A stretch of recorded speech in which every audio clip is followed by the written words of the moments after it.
नमस्कार दोस्तों, हम बात करेंगे हरियाणा के अंदर बीजेपी की मैजिक जीत के बाद नायब सिंह सैनी और उनकी सरकार में बने मंत्रियों की। नायब सिंह सैनी दूसरी बार हरियाणा के सीएम बनते हैं। सीएम के साथ 13 मंत्रियों को शपथ दिलाई जाती है।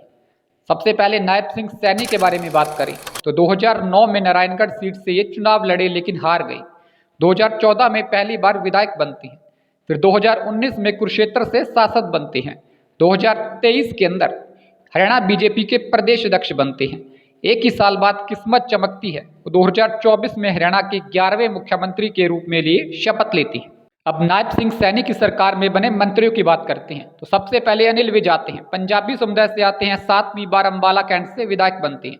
2014 में मनोहर लाल खट्टर के बाद ये दूसरे सबसे पावरफुल मंत्री रहे। सैनी के पहले कार्यकाल के अंदर हालांकि इन्हें मौका नहीं दिया गया।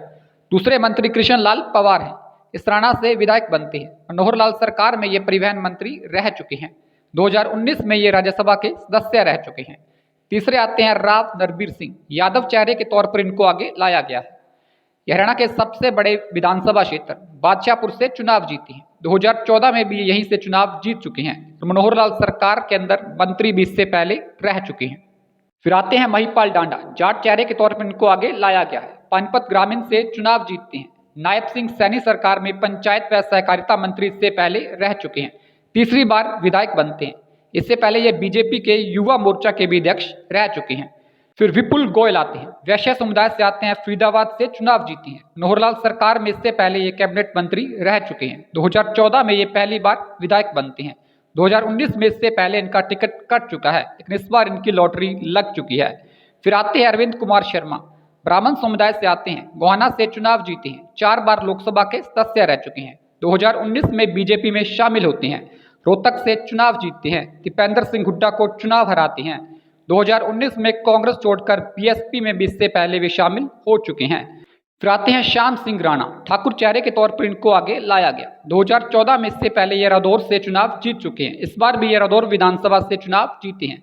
जुलाई में ये साल बीजेपी में शामिल होते हैं। इससे पहले ये एनएलडी में राष्ट्रीय संगठन सचिव रह चुके हैं। बीजेपी के जिला अध्यक्ष व प्रदेश कार्यकारी के सदस्य भी 2019 के लगभग ही रह चुके हैं। फिर आते हैं रणवीर गंगवा, बरवाला से चुनाव जीते हैं। 2014 में नलवा से चुनाव जीते थे। 2010 से 2014 तक राज्यसभा के सदस्य भी रह चुके हैं।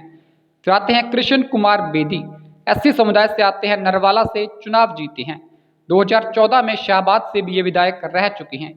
हरियाणा एससी मोर्चा के प्रभारी भी रह चुके हैं। मनोहर लाल खट्टर के राजनीतिक सचिव भी इससे पहले कृष्ण कुमार बेदी रह चुके हैं।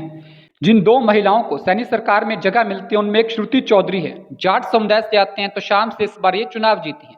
पूर्व सीएम बंसी लाल की पोती है। 2019 में भिवानी महेंद्रगढ़ सीट से ये सांसद रह चुकी हैं। दूसरी महिला जिन्हें सैनी सरकार में जगह मिली है वो कुमारी आरती राव है, यादव समुदाय से आते हैं, अटेली से चुनाव जीती हैं। इन्होंने पहली बार चुनाव लड़ा था। इससे पहले ये शूटिंग खिलाड़ी रह चुकी हैं। 4 बार एशियन मेडल जीत चुकी हैं। 2017 में शूटिंग में संन्यास लेने के बाद पिता की विरासत ये अटेली से संभाल रही हैं।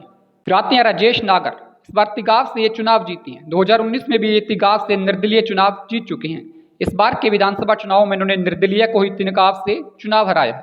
अंतिम चेहरा है गौरव गौतम, ब्राह्मण समुदाय से आते हैं, पलवल से चुनाव जीते हैं। बीजेपी युवा मोर्चा के ये नेशनल सेक्रेटरी रह चुके हैं।